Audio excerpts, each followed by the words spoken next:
Hello, my friends. Today I'm talking about how trauma can steal your identity, your whole sense of self, your whole sense of who you are.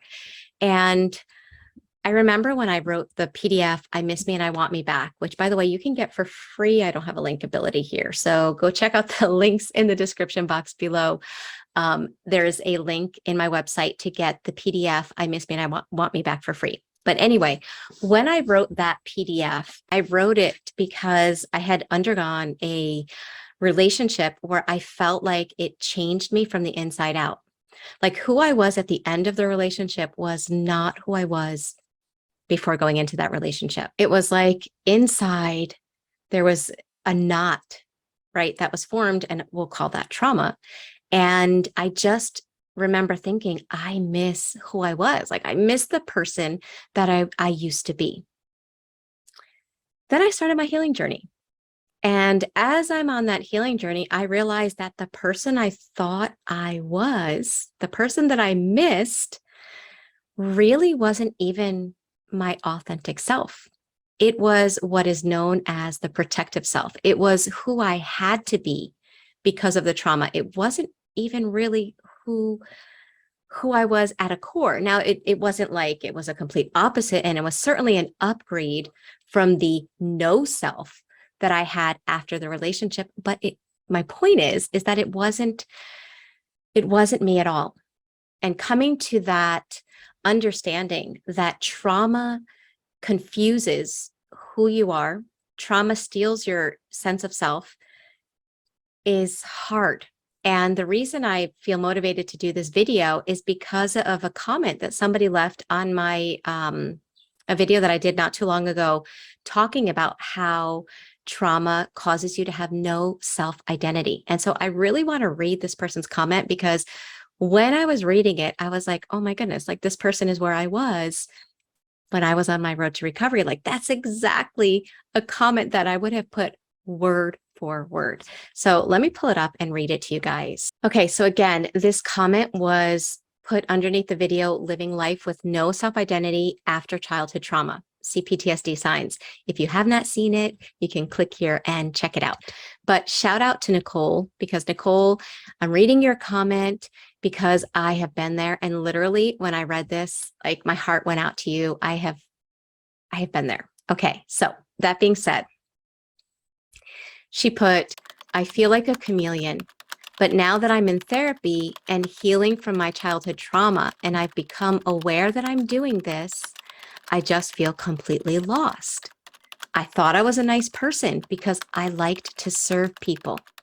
I thought I was selfless because I put other people's desires and needs above my own. I thought I was compassionate because I was always trying to anticipate what would make other people happy and avoid doing anything that would make them unhappy. I thought I was strong because I could suppress my own feelings in order to keep order and peace around me. I didn't know much else about myself, but I at least thought I knew that much. But now that I'm learning that I was doing this because it was a survival tactic that I brought with me from childhood, I feel like I've been robbed of my own identity. Now, not only do I not know what my interests or dislikes are, I have hobbies or goals of my own, but now I no longer even know what kind of person I am. I doubt and question my own motivations and behaviors. Am I doing this out of a genuine good heart? Or am I just doing this out of habit or a reaction to a trigger? And to make matters worse, I'm a mother of 4 small children. So making time to learn about myself is extremely difficult. And moms in general tend to feel like their individuality gets swallowed up by their mom position and title. But for me, I feel like it's magnified by, well, everything else I just said. So again, thank you for putting that comment out there, for being real, because that's what it's like coming face to face with realizing that trauma has caused you to have a protective self instead of an authentic self. And what it's like coming face to face with it. It's overwhelming and it's painful. But what I came to realize, and I'm hoping that this helps you and anyone else that is feeling like they're struggling with a loss of self-identity due to childhood trauma, is that as you continue to grow, as you continue to peel back the layers of trauma so that you can get to your authentic self, because by the way, our authentic self never goes away. I get some clients that tell me, no, I feel like my authentic self is dead. It might feel that way, but your authentic self might be buried underneath a lot of trauma, but it's still there. As you peel back the layers and get to that authentic self, you will find that a lot of the qualities that you value are a part of you. They just became distorted because of the trauma. So, for example, saying that you're selfless, right? I'm selfless because I put other people's needs above my own. Well, yeah, that's a complete trauma strategy. If you think of yourself and you do anything for yourself in childhood and you're labeled as selfish and bad, that is too painful for a child to endure. So they go to the other extreme of being completely selfless. If that's a quality or a value that you admire on putting others maybe above yourself or caring about people, it's not about not that quality not being you as much as it is getting that quality to a balanced place. If that quality means something to you, it's about how to express it from a genuine place, like you said, and not from a trauma triggered place. And the way we begin doing that is really through awareness.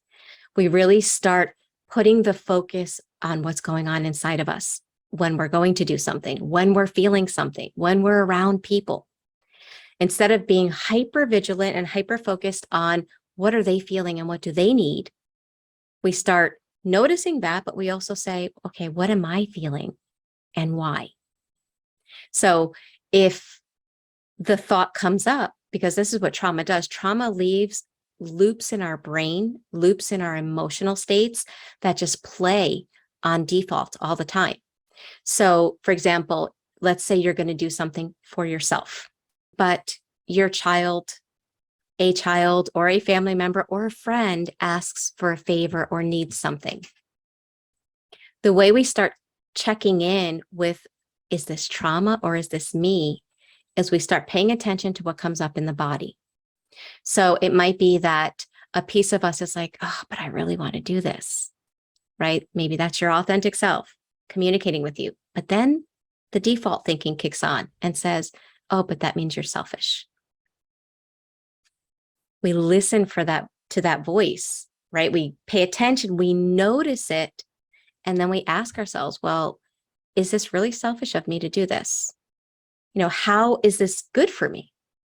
Well, if I do this, I'm going to feel more motivated. I'm going to feel I'm taking care of myself. I'm going to feel like I can give more to others. Oh, this is healthy for me. And we start bringing those voices, right, from the past that keep us in subconscious programs that cause us to act from trauma. We bring them into our conscious awareness and we give our brain, the brain, a choice to listen to what is important also to us and our authentic self. I hope this helps. I hope this makes sense, because it's not that those qualities, that you don't have those qualities. It's that those qualities are parts of you that have been exploited. Those parts are qualities of you that you weren't allowed to have anything else. And it's really about finding yourself and finding your authentic self. And I know it takes time. It is a journey. It is not one of those things that changes overnight. And I know you're a mom and I have 2 kids. You have twice as many as me. So I know that it can be tiring, but the most empowering thing we can do for our children so that they have clear identities is getting clarity of our own. So I encourage you to continue to explore what's going on, strengthening your awareness. Sometimes it's not about having to do more, right? Because you have enough on your schedule.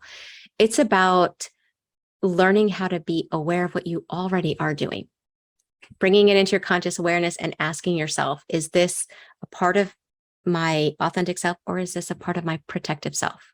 And if I had a choice, if I could choose how to be what would I choose? And then make it a journey.